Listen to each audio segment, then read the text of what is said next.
The message arrived on a Tuesday. At first, the radio astronomers at the Deep Space Listening Array in Nevada thought it was just another cosmic anomaly. But when the pattern repeated exactly, down to the microsecond, they knew. This wasn't random noise. This was a message. Within hours, similar reports flooded in from observatories across the globe. The signal was being detected everywhere, growing stronger by the minute. Dr. Alan Moore, head of the Nevada facility, stared at the data scrolling across his screen with wide eyes. "It's them," he whispered. "After all these years of searching, they found us first." The news spread faster than any government could contain it. Humanity had made first contact with an alien civilization. World leaders scrambled to form a unified response. For the first time in modern history, ancient rivalries were set aside as the United Nations convened an emergency session. The transmission continued, complex and unrelenting, broadcasting on frequencies that shouldn't have been possible to access with Earth's current understanding of physics. In a secured bunker beneath Washington, D.C., General Frank Wilson paced the floor while the world's top cryptographers worked to decode the alien message. "Anything yet?" he demanded. Dr. Jane Miller shook her head, not looking up from her computer. "It's unlike any language pattern we've ever seen. But there's structure to it. Definite mathematical relationships." 3 days later, they had their breakthrough. "It's not a message," Dr. Miller announced to the assembled military and government officials. "It's reconnaissance data. They've been watching us." She projected images onto the wall screen, satellite photos of Earth cities, military installations, power grids, all taken from angles impossible for Earth satellites. "These match our own archives, but they weren't taken by our equipment," she explained. "Based on the timestamps embedded in the data, they'd been monitoring us for at least 40 years. The room fell silent. General Wilson was the first to speak. "So they didn't just find us. They've known about us for decades. And now they're letting us know they're here," added President Robert Hayes. "The question is why now? What changed?" Within a week, the United Earth Defense Council was formed. Representatives from every nation gathered to prepare for whatever might come next. Former enemies now sat side by side, united by a threat greater than any earthly conflict. Commander Tom Wells, a decorated veteran of 3 wars, was appointed to lead the military response. Beside him stood Commander Maria Rodriguez, whose strategic brilliance had earned her legendary status in military circles. Together, they began drafting Earth's defense plans. "We need to assume hostile intent," Wells told the council. "Hope for peace. Prepare for war." Rodriguez nodded. If they'd been watching us this long without making contact, they were gathering intelligence. That's what you do before an invasion. Development of a planetary defense grid began in secret facilities around the world. Scientists worked around the clock to advance humanity's technological capabilities. Weapons research that had been theoretical suddenly received unlimited funding. Then, 6 months after the initial transmission, radar stations detected a vessel entering the solar system. It moved at impossible speeds, decelerating as it approached Earth orbit. "They're here," Wells announced to the council. On screens around the world, people watched as the alien ship came into view.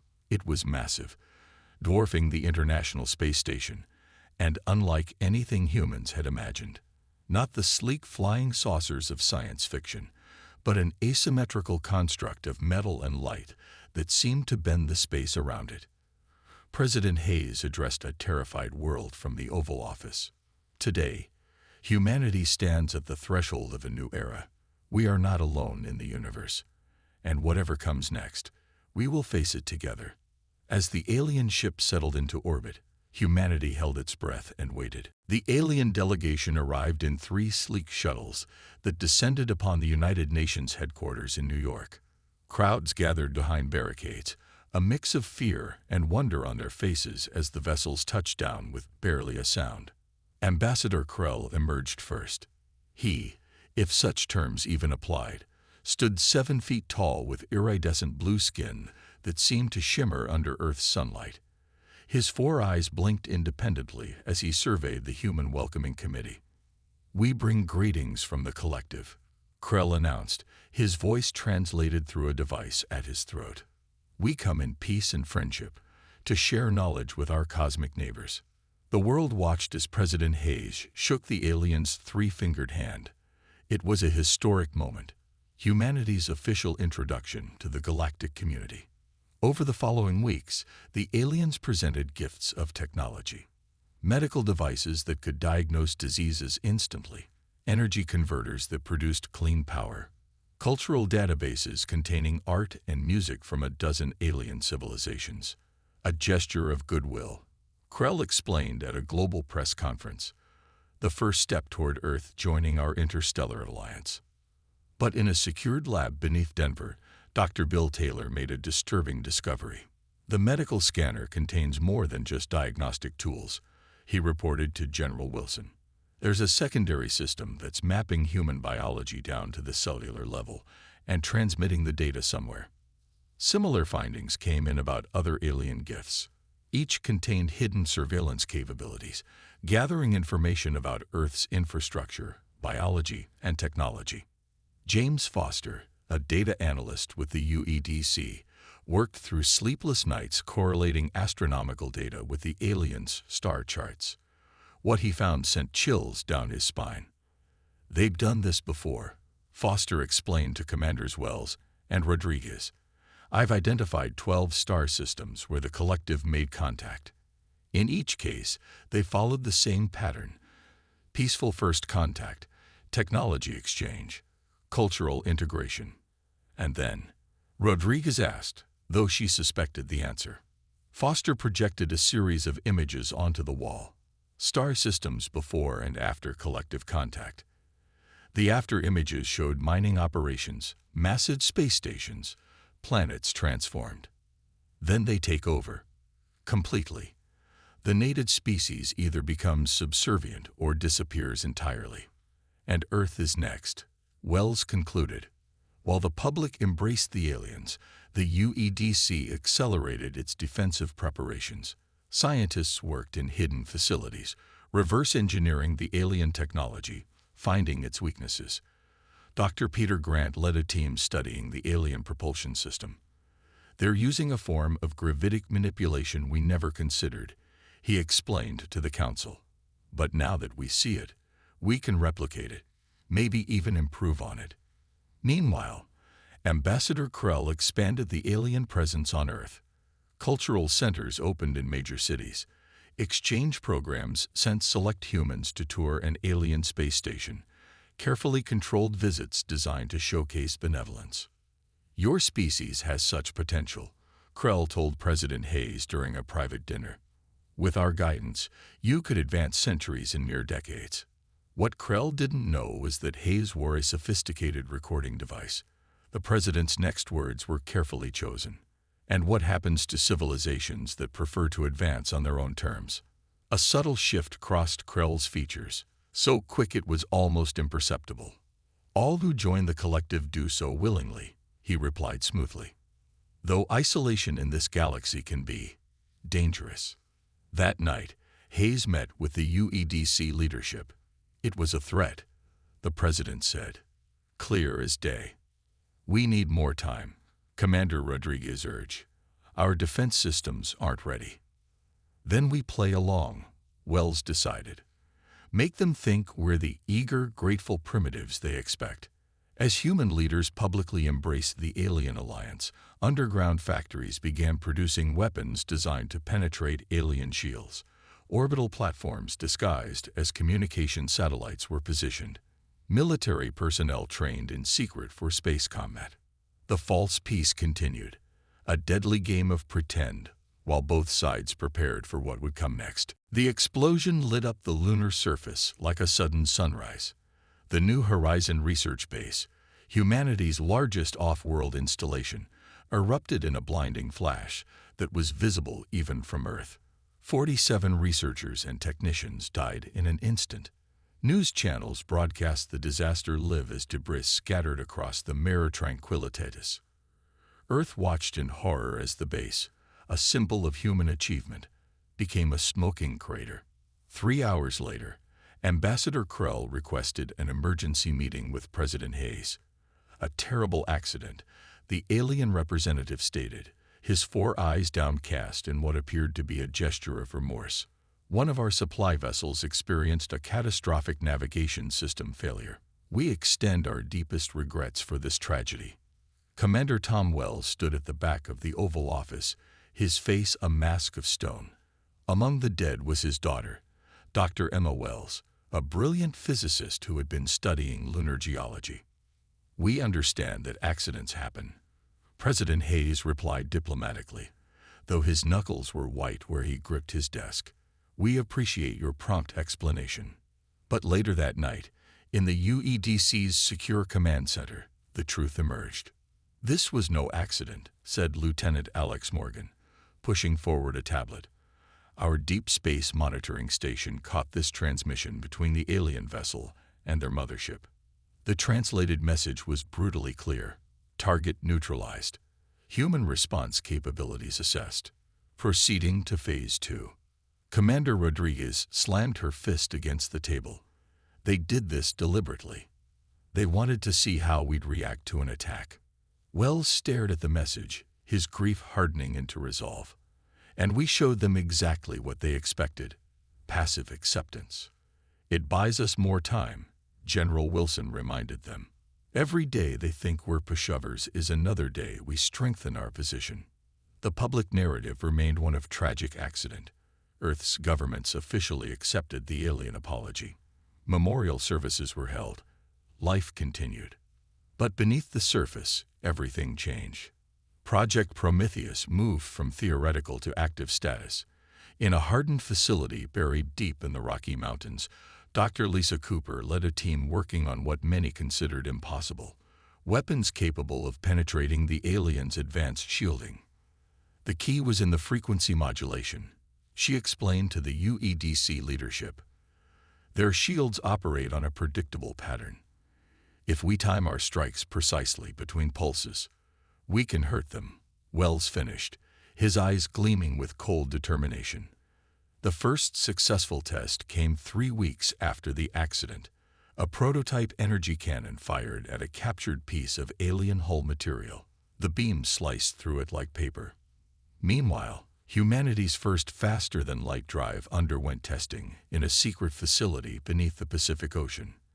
The aliens had believed Earth decades away from such technology, and that's exactly what the UEDC wanted them to think. Commander Wells visited the facility to witness the breakthrough firsthand. The test vessel, no larger than a car, disappeared in a flash of light, reappeared 10 million kilometers away, then returned precisely to its starting point. It works, Dr. Grant said, his face flushed with excitement. We can match their mobility now. Wells nodded. How soon until we can scale it up? 3 months for fighter-sized vessels. 6 for larger ships. Make it 2 and 4, Wells ordered. They won't wait forever. On the lunar surface, a public ceremony marked the groundbreaking for a new research facility to replace the destroyed base. Ambassador Krell attended, making eloquent speeches about resilience and cooperation. Unknown to him, deep within the lunar crust, automated boring machines were carving out massive chambers, not for research, but for hidden launch bays and weapons platforms. That night, Wells sat alone in his quarters, holding a photo of his daughter. You were right about them, Emma, he whispered. You were right all along. He placed the photo back on his desk and opened his computer. The latest intelligence briefing showed increased alien activity in the outer solar system. Their patience was running thin. The clock was ticking toward confrontation. But this time, humanity wouldn't be caught unprepared. The asteroid belt between Mars and Jupiter had always been a place of little interest to most people. A band of space rocks, scientific curiosities, but nothing more. Now it hid humanity's greatest secret. Inside the hollowed-out core of Ceres, the largest asteroid, Admiral Jack Peterson stood on the observation deck, watching the construction of Earth's defense fleet. Massive ships took shape in the zero-gravity assembly bays, their hulls gleaming under the harsh industrial lights. "How many now?" he asked the officer beside him. 57 combat-ready vessels, sir. Another 32 in final assembly." Peterson nodded, satisfaction evident in his weathered face. For 18 months, the best engineers and scientists from Earth had worked in secret, building a fleet that the aliens never suspected existed. "The Defiant will be ready for its test run tomorrow," the officer continued. "Dr. Cooper wants you there for the shield demonstration." The next day, Peterson watched as a prototype destroyer floated in space, half a kilometer from the testing platform. Dr. Lisa Cooper stood beside him, tension evident in her posture. "Fire when ready," she said into her communicator. A beam of concentrated energy shot toward the ship. The moment before impact, a shimmer appeared around the vessel. The beam struck this invisible barrier and dispersed harmlessly. "Quantum shield technology," Cooper explained, unable to hide her pride. "It creates a bubble of altered space-time. Nothing gets through unless we want it to." "And the aliens don't have this?" Peterson asked. "No. They use energy fields. Effective, but not like this. This is something new." Across the solar system, humanity's preparations expanded. In the clouds of Jupiter, automated factories produced thousands of defensive drones. On the moons of Saturn, long-range sensors monitored alien movements. Every apparent weakness in Earth's defenses was carefully calculated, a trap for overconfident invaders. Back on Earth, Colonel Marcus Reed trained the first generation of space combat pilots. In underground facilities, men and women practiced in simulators designed to match alien fighter capabilities. Again, Reed barked as a pilot emerged from a failed simulation. "You have to anticipate their three-dimensional tactics. They don't think like air combat pilots. They think like predators in open space." The training was brutal, but necessary. When the time came, humanity would need every advantage. Meanwhile, the UEDC's intelligence network made a disturbing discovery. Dr. Howard Bennett, head of Earth's diplomatic team, entered General Wilson's office with a grim expression. "We found 3 of them," he reported, placing a folder on the desk. "Alien infiltrators with artificial human appearances. 1 in the European Union leadership, 1 in the Chinese military command, and 1 inside the UN Secretary General's office." Wilson studied the evidence, subtle physiological differences, impossible to fake biological markers. "How long have they been in place?" "At least 6 months. They've had access to everything we've officially shared with the collective." "But not our secret projects." "No, those remain secure." Wilson made the difficult decision. Monitor them, but don't expose them yet. Let them feed back the information we want the collective to have. The strategy was dangerous but effective. Through the infiltrators, Earth projected an image of compliance and technological inferiority. Meanwhile, the real advances remained hidden. Then came the breakthrough they had been waiting for. James Foster burst into the UEDC command center, waving a datapad. "We've got it. The timetable for invasion." The room fell silent as he displayed the decoded transmission. 3 weeks, he announced. They plan to launch their full attack in 3 weeks. Commander Rodriguez studied the tactical data. "They're planning to hit Mars colony first. It's a testing ground before they commit to Earth." Commander Wells nodded grimly. "Then Mars is where we'll spring our first surprise." That night, encrypted orders went out to Earth's hidden defenders. Ships quietly moved into position. Weapons systems were brought to full readiness. As Ambassador Krell continued his diplomatic tour on Earth, smiling and promising galactic friendship, humanity prepared for war. The aliens believed they faced a primitive species, easy to conquer. They were about to learn how wrong they were. The attack began at dawn, Mars time. The alien fleet emerged from hyperspace in perfect formation. 30 warships surrounding the red planet like a noose tightening around a neck. "This is collective command to Mars colony," came the transmission. "Your planet is now under our protection." Resistance is unnecessary and will result in regrettable casualties. In the Mars Colonial Authority headquarters, Governor Paul Davis watched the alien ships on the main viewer. 2,000 colonists lived under the domes of humanity's first extraterrestrial settlement. They were scientists, engineers, farmers, not soldiers. Or so the aliens believed. "Send the response we discussed," Davis ordered his communications officer. "Mars Colony acknowledges your presence," went the carefully crafted message. "We are a civilian research outpost and pose no threat. Please clarify your intentions." On the alien command ship, Supreme Commander Drek observed the human settlement with satisfaction. Their intelligence had been correct. Minimal defenses, no military presence. The perfect testing ground for their invasion techniques before moving on to Earth. "Begin landing procedure," he ordered. Deployment pattern, Sigma 3. 5 troop carriers detached from the main fleet, descending toward the largest Martian dome. Inside each carrier, hundreds of alien soldiers prepared for what they expected to be a simple occupation. The first explosion caught them completely by surprise. A hidden defense battery emerged from beneath the Martian soil, firing a concentrated energy beam that cut through the lead carrier like it was made of paper. The ship erupted in flames, debris scattering across the red landscape.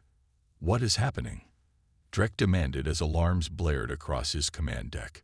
Before anyone could answer, 2 more carriers exploded. The remaining 2 veered off, attempting evasive maneuvers, only to be caught in a crossfire from additional hidden weapons platforms. In orbit, the alien fleet reacted quickly, targeting the revealed defense batteries with overwhelming firepower. Energy beams rained down on the Martian surface, kicking up massive dust clouds. "Defense grid holding," reported the systems officer in the underground command center beneath Mars Colony. "Shields at 92% and stable." Governor Davis nodded calmly. "Bring secondary batteries online and alert Earth. Phase 1 is successful."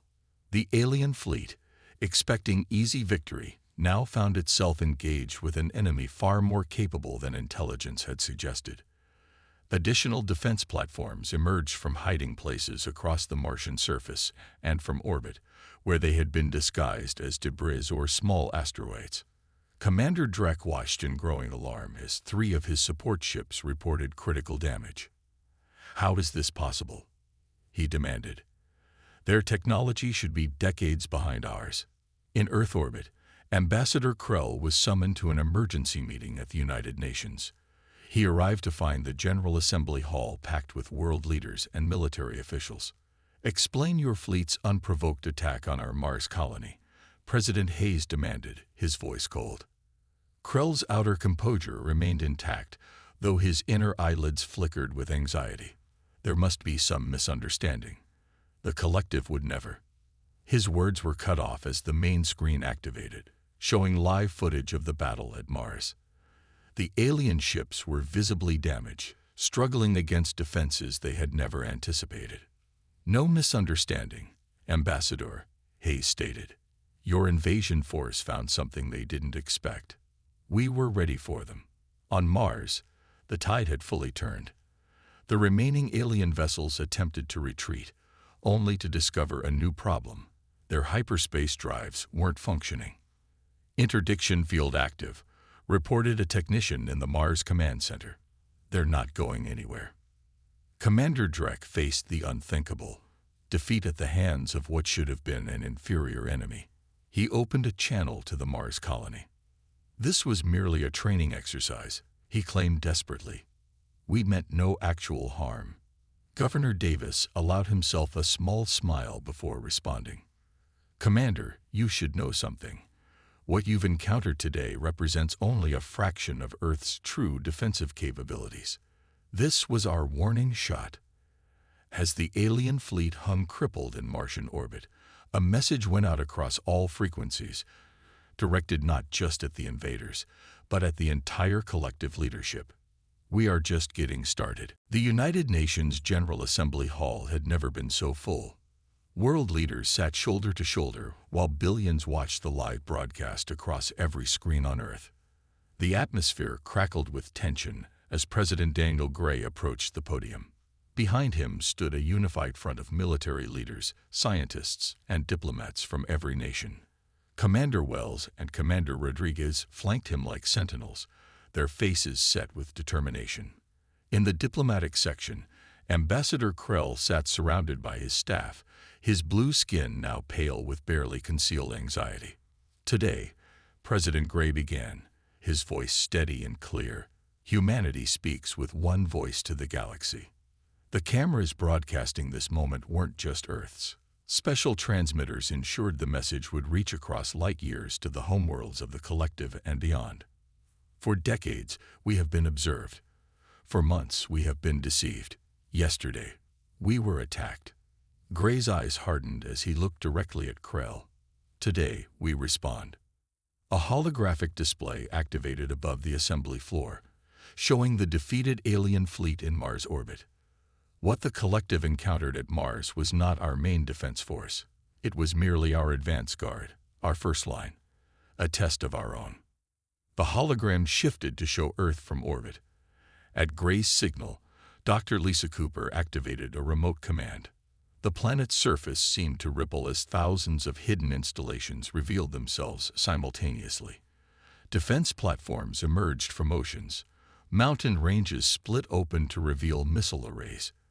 The skies filled with previously cloaked satellites. Gasps echoed through the assembly hall as Earth transformed before their eyes into a fortress world. For every piece of technology you showed us, Gray continued, we developed countermeasures. For every strategy you planned, we prepared a response. The display changed again, showing captured footage from previous collective conquests.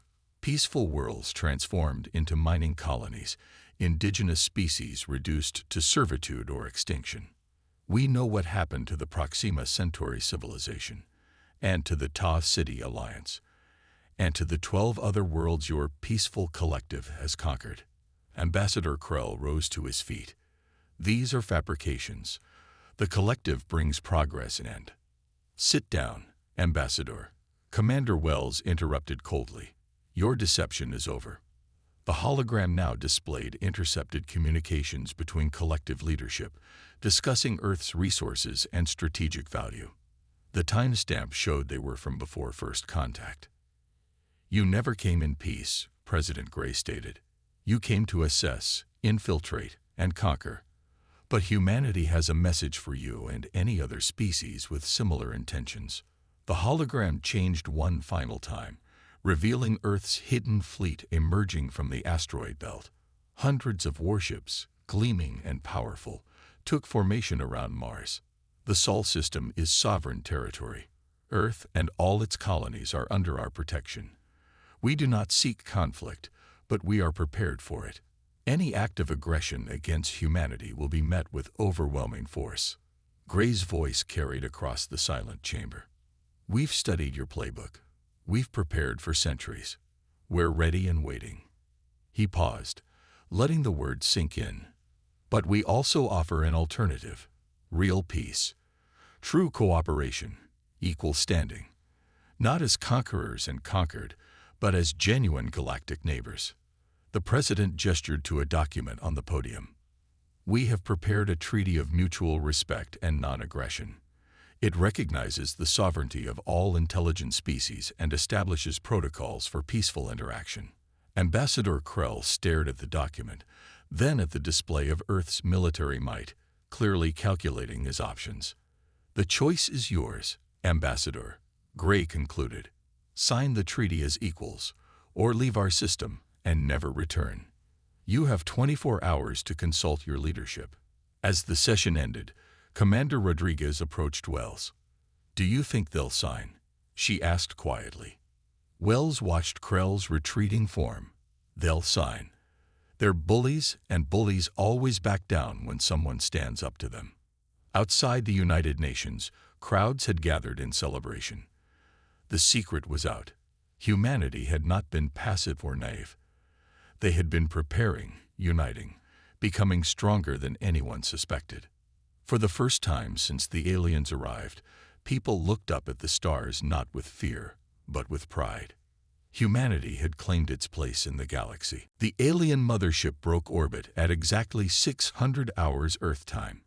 Its massive bulk, once intimidating, now seemed diminished as it retreated from the solar system under the watchful eyes of Earth's defense fleet. On the observation deck of the UEDC flagship Defender, Commander Wells tracked its departure alongside Admiral Peterson. "They're maintaining course away from our system," reported the sensor officer. No signs of hostile action or communication with other collective forces. Wells nodded, allowing himself a small exhale of relief. After 24 tense hours of negotiations, Ambassador Krell had signed the Treaty of Mutual Respect and Non-Aggression. The collective's first defeat in centuries was now official. "Keep all defense systems at full alert until they're beyond Neptune's orbit," Wells ordered. "I don't trust them fully yet." Back on Earth, the work of transformation had already begun. Dr. Amara Johnson, a brilliant diplomat and xenobiologist, stood before the newly formed Interstellar Diplomatic Court. "Our position in the galaxy has fundamentally changed," she told the assembled diplomats from every nation. "We are no longer isolated or vulnerable. But with this power comes responsibility." The first task of the court would be to contact other species that had suffered under collective expansion. Already, transmissions had been sent to identified civilizations, offering alliance and protection. 6 months later, the defensive perimeter of the Sol system extended far beyond the Kuiper Belt. Automated sensor platforms and rapid response bases created a buffer zone that would give early warning of any approaching threat. In orbit around Jupiter, the largest shipyard in human history continued its work. But now, alongside warships, vessels of exploration and commerce took shape. Humanity was preparing not just for defense, but for its emergence as a galactic civilization. Dr. Lisa Cooper led the team adapting quantum shield technology for civilian use. "The same principles that protect our ships can be used to shield habitats from radiation," she explained to a group of colony planners. "We can establish outposts around stars previously considered too hostile." On Mars, Governor Davis welcomed the first representatives from the Proxima Centauri system, a species that had been reduced to client status by the collective decades earlier. "We never thought liberation possible," admitted the Proximan ambassador, his crystalline body structure catching the Martian sunlight. "Your stand against the collective has given hope to dozens of subjugated worlds." As Earth's influence spread, Commander Rodriguez oversaw the training of defense forces for these former conquest targets. "We won't just protect ourselves," she told her officers. "We'll help others protect themselves too." President Gray, addressing the United Nations on the one-year anniversary of the treaty signing, unveiled the Galactic Charter of Sovereign Rights, a document already ratified by 17 different species. "The age of conquest is over," he declared. "A new order based on mutual respect and the right of all intelligent life to determine its own destiny has begun." Far from Earth, in a chamber of the collective's ruling council, Supreme Leader Valax reviewed the reports with mounting concern. Holographic displays showed the rapid expansion of Earth's alliance network and the technological advancements they continued to make. "How did we misjudge them so severely?" he asked his advisors. An elder counselor leaned forward. "We assumed their technological progress matched their apparent development. We never considered they might be hiding their true capabilities. A mistake we shall not make again," Valax replied, studying the recording of President Gray's warning. The human's words echoed in the chamber. "We're ready and waiting." The final report showed the latest intelligence. Earth ships had now made contact with 32 previously isolated civilizations, forming protective agreements with each. The balance of power in the galaxy was shifting rapidly. "We have no choice but to accept the new reality," Valax concluded reluctantly. "The humans have earned their place." As the sun set over Washington, D.C., Commander Wells stood at the window of his office, watching the first interstellar passenger ship depart for Alpha Centauri. Its lights twinkled against the darkening sky before disappearing in a flash of FTL travel. Humanity had faced its greatest challenge and emerged stronger than ever. not just as survivors, but as defenders of a new galactic order. The stars, once a place of vulnerability and fear, had become humanity's frontier and legacy.